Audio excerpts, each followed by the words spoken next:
Guys, sarap nito. Ito naman ang mura yun. Oh,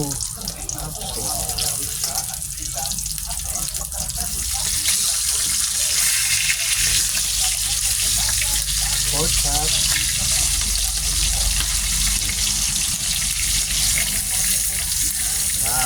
Ito bulat. Ito. Ayan. Diba? Ito na nalagay yung prituhan ng bulador. Ayan. Ayan. Wow. Sarap. Ayan. Pakasarap ito. Wala simpleng ulam ng muro yun. Ayan. Tapos lagyan natin na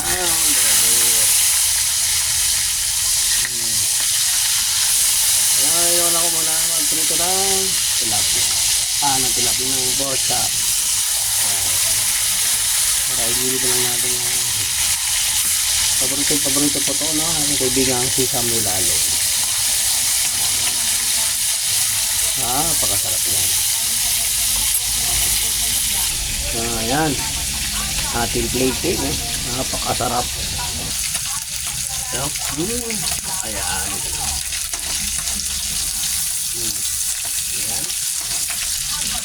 Sarap. Ayan yung mga style. Starte ng pagluluto ng muro yun. Para nagluluto na tayo ng para pagmantikain natin yung pakasarap yun.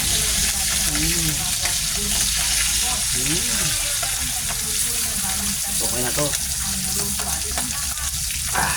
Uy, nalaglag pa.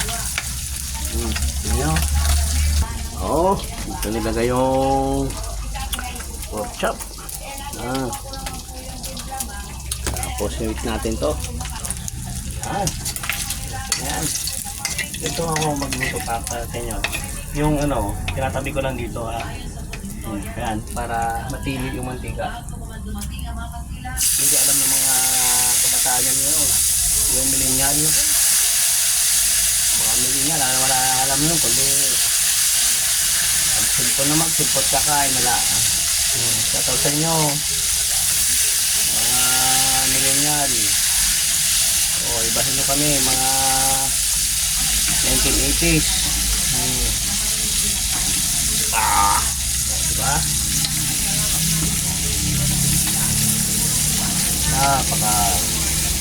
Iyanin ito. Diba?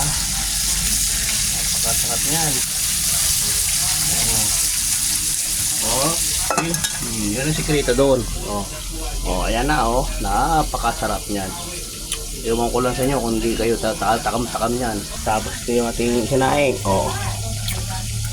Pag may natira pa rito, isasangag ko yan. Bagong luto na yan. Okay, ayan na. Binaligtad na ulit. Napakasarap talaga nito.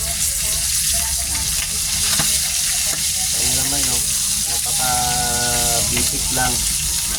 Mga kabataan na hindi marunong magluto, kung hindi malaman na maglaro na lang ng cellphone, mag-email na lang.